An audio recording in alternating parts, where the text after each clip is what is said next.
Addod Solutions. Add-on desired.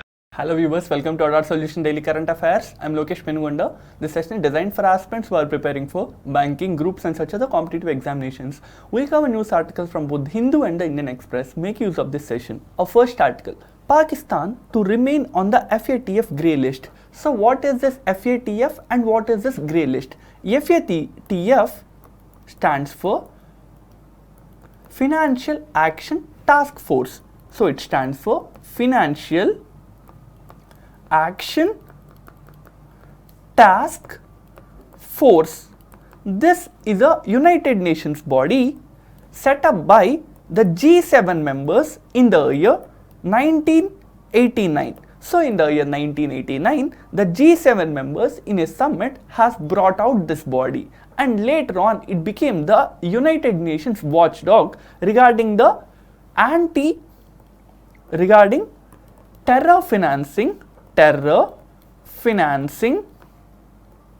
and money laundering. So this body is mainly to combat the terror financing and money laundering, and every year this FATF body, which is headquartered in Paris, will assess various countries, and after assessing these countries, if this body feels that these countries are either providing safe haven or actively supporting the terror financing or money laundering, then these countries may be kept in the grey list or the black list. We'll see about this grey list and the black list in brief now. Let's say there is a country called X and there is a country called Y. The country X does not have proper laws to prevent and combat terror financing and money laundering. So as this country is not having proper laws, or it is not enforcing these laws regarding terror financing and money laundering, then this country may be kept under the grey list. But if the country is actively supporting terrorists, if it is actively supporting terror financing and money laundering, then it may be kept under the blacklist. And if a country is kept under this grey list or the blacklist, then it would face numerous problems. So what are these problems? First is, it might face international boycott, because we know countries take seriously this terror financing, because terrorism and extremism is not only impacting one area or one country, but rather it is impacting the world as a whole. So if a country is placed under this blacklist or the grey list, it may face international boycott, and as a result of this international boycott or other restrictions, its trade, that is its international trade, will reduce, and also it would be difficult for this country to take loans from international financial institutions. So we have the IMF, that is the International Monetary Fund, we have the World Bank, we have the Asian Development Bank. If a country, if it is placed under these two lists, if it is requesting money as loan from these international financial institutions, they might not provide the money. So these are all the problems a country will face if it is kept under the grey list or the black list. Now we'll see about the Pakistan being retained under the grey list. In the year 2018, the country Pakistan was kept under the grey list because Pakistan, as we all know, is providing safe haven to terrorists, to terror financing organizations, and even it is promoting the money laundering. So as a result, this FATF first kept Pakistan under the grey list, and it has stated to Pakistan that if you don't take 27 steps as we are asking you, then you might be kept under the blacklist. And if you take these 27 steps, you might be coming out from this grey list. But even in the year 2021, that is, it's been 3 years, but still Pakistan could only complete 26 out of the 27 tasks given by the FATF. So FATF in its yesterday's session has stated that as Pakistan could not convict and could not prosecute top leaders of several terrorist organizations, it could not complete the remaining one task or one recommendation given by the FATF. So we are retaining the Pakistan in the FATF grey list, and after this judgment or the assessment, the Pakistan finance minister has stated that if Pakistan is kept under grey list, every year it is losing $10 billion due to this. So every year, if Pakistan is continued in this grey list, it is losing $10 billion. So Pakistan is planning to take active steps when it comes to prosecuting the top leadership of the terror-based organizations. Next, we have an article dealing with the International Day Against Drug Abuse and Illicit Trafficking. Every year on June 26, the international community observe it as the International Day Against Drug Abuse and Illicit Trafficking. On this day, several awareness programs will be taken up by governments and NGOs so as to tell and inform people about the negative impact regarding the drug usage. In the image, you can see how drug usage will negatively impact the welfare of the people. It would give them infectious diseases, it might lead to HIV or AIDS, it might lead to loss of health, anxiety and depression, loss of studies, job income, and other negative impacts as well. So you should stay away from drugs and other narcotics. Next, we have an article where the Defense Minister, Mr. Rajnath Singh, has went and checked the indigenous aircraft carrier which is being built at the Cochin shipyard. Why is this a significant achievement to India? As of now, India does not have any indigenous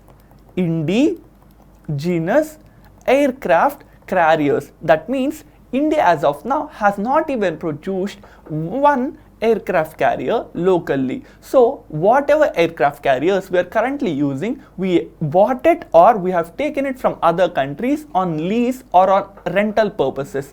Now for the first time, an aircraft carrier is being manufactured at the Cochin shipyard. And you should note that this first ever indigenous aircraft carrier will be named as Vikrant. And it is stated that the manufacturing of this indigenous aircraft carrier is leading to 20,000 crore burden on the Indian government. So this aircraft carrier is 20,000 crore rupees.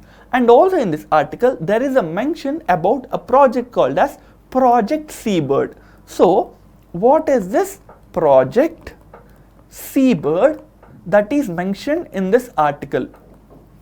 It is a project that is to construct the largest naval facility in India. So the project's aim is to construct the largest naval facility or naval base in India. And this largest naval base in India is being constructed at Karwar, which is a place in Karnataka, that is on the west coast of the Indian subcontinent. You should note that this is so large that it is stated that this will be the largest naval base east of Suez Canal. So we'll see this with the graph. So we have the African continent here and we have Egypt. And Suez Canal, as we have seen, is part of Egypt, and there is one large naval base here, and it is stated that the naval base which is being constructed in India will be the largest to the east of the Suez Canal. That means there is no large base compared to this even in China and Japan. So this is a significant development and achievement of Indian Navy. Next, we have an article where the Serum Institute of India has stated that it has started the production of first batch of Covovax.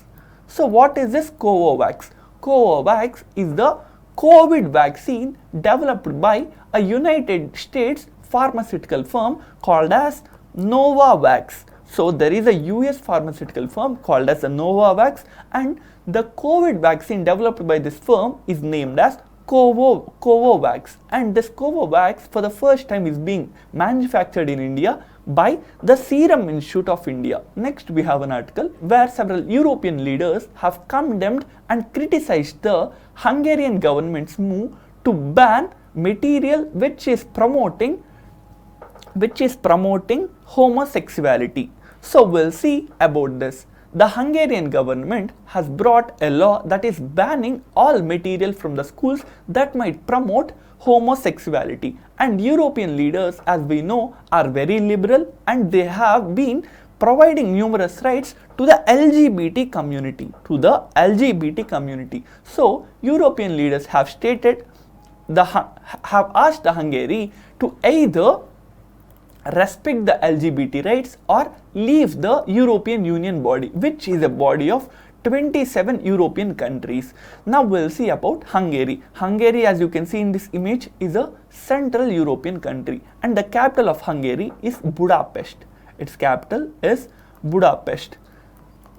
Now we'll see about the meaning or the term of LGBT. LGBT stands for lesbian, gay, bisexual and transgender community and transgender communities. Next we have an article where it is stated that the Environment Ministry have deployed LiDAR survey to understand the groundwater in various forested areas. So what is this LiDAR standing for? LiDAR stands for light detection and ranging. So LiDAR stands for light detection and ranging, and the Environment Ministry has been using this LiDAR technology to know how much water we have in forested areas, because if there is not enough water and not enough fodder for the wild animals living in the forested areas, they will come out of forest and they might venture into nearby habitations where humans live. So to prevent the man-animal conflict, we should maintain some sufficient amount of water at this forested areas. So to know how much water is there and to know how much water we have to add to these forested areas, the Environment Ministry have been using this LiDAR technology. And you should note that this LiDAR technology and the mapping is done by a company called as VAPCOS. So the mapping of this forest areas is done by VAPCOS. Earlier, VAPCOS means the water and power consultancy So water and power consultancy is shortcut as VAPCOS. This is a public sector unit. That means this is a governmental body and it comes under the Ministry of Jal Shakti.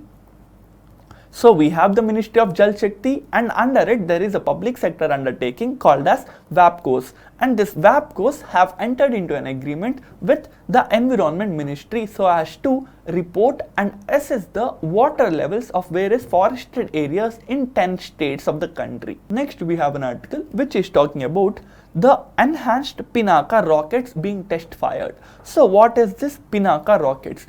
Pinaka rockets are indigenously developed and designed multi-barrel rockets. So in this image you can see how a rocket is being fired from a mobile vehicle. This is the multi-barrel Pinaka vehicle developed indigenously by the Defense Research and Development Organization. So DRDO has developed this Pinaka missile, and the range of this missile has been increased to 45 kilometers now.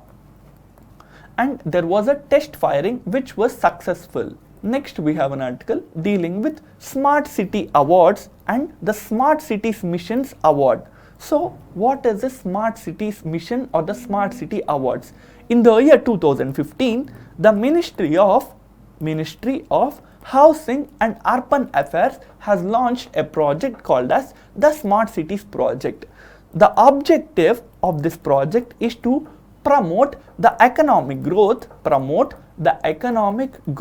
and to promote the lifestyle or the living of people living in the urban areas. So to promote economic growth and to promote the living style of people living in the urban area, the Smart Cities mission was launched in the year 2015 by the Ministry of Housing and Urban Affairs, and yesterday it has given several rankings based on assessment it has done, and it has stated that when it comes to using data for delivering the governance, Surat has topped the cities. So Surat has got the first place when it comes to using data for delivering governance, and it has also stated that when it comes to using of funds for development of the smart cities, Uttar Pradesh has come first and the city is Surat. So when it comes to utilization of funds for development of smart cities, Uttar Pradesh has topped the list when it comes to the states,